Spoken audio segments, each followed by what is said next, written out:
Nous allons évoquer maintenant les conséquences du bruxisme nocturne et parmi la première conséquence, on va retrouver les usures dentaires qu'on va appeler attrition et quand elles sont pathologiques et sévères et en lien avec un bruxisme a priori encore présent, pour des raisons de préservation dentaire mais également des matériaux de restauration, il est indiqué d'aller poser une orthèse occlusale, ce qu'on appelle communément les gouttières.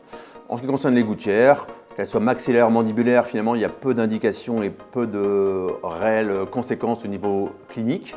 Malgré les débats anciens, aujourd'hui, la réelle discussion se fait sur les matériaux, sur les réglages et sur la fréquence du port.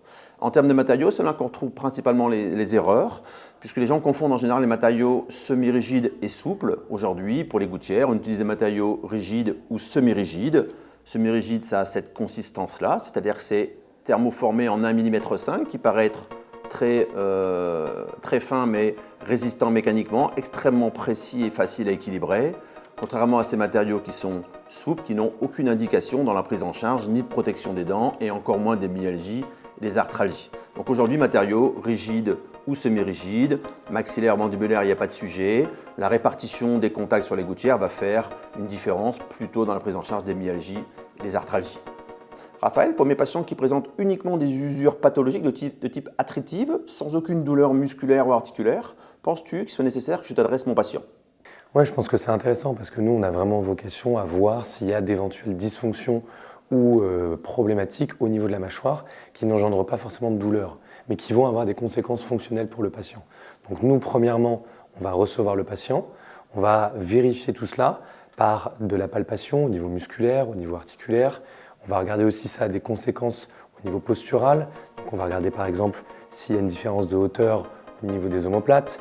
On va regarder s'il y a une interaction avec les cervicales et éventuellement une altération de la rotation cervicale.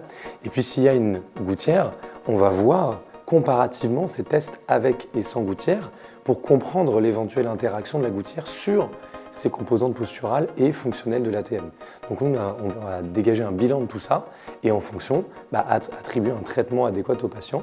Donc effectivement, je pense que c'est pertinent. Deuxième indication de la prise en charge des patients en cas de myalgie. Certains patients décrivent des myalgies matinales avec des douleurs ou au niveau des angles goniaques ou sous l'apophyse zygomatique, voire des céphalées, voire certaines cervicalgies qui peuvent être attribuées à un bruxisme nocturne.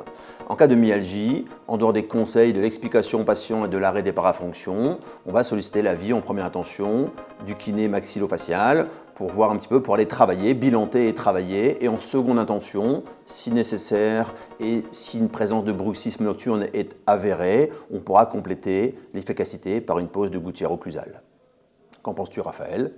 Je pense que c'est pertinent d'avoir un bilan de kiné en amont, parce qu'effectivement, le bilan de kiné va permettre de voir s'il y a des ressorts de causalité, savoir s'il y a des choses qui peuvent justifier effectivement des tensions musculaires, que ce soit un mauvais positionnement physiologique de la langue, que ce soit effectivement un problème de mastication qui n'est pas bilatéral, que ce soit des tensions musculaires qui viennent justement, je l'ai évoqué précédemment, des cervicales ou d'ailleurs des épaules ou du crâne, de céphalées de tension ou de céphalées cervicogéniques. Donc nous, on va bilanter tout ça et en fonction, évidemment, apporter une réponse.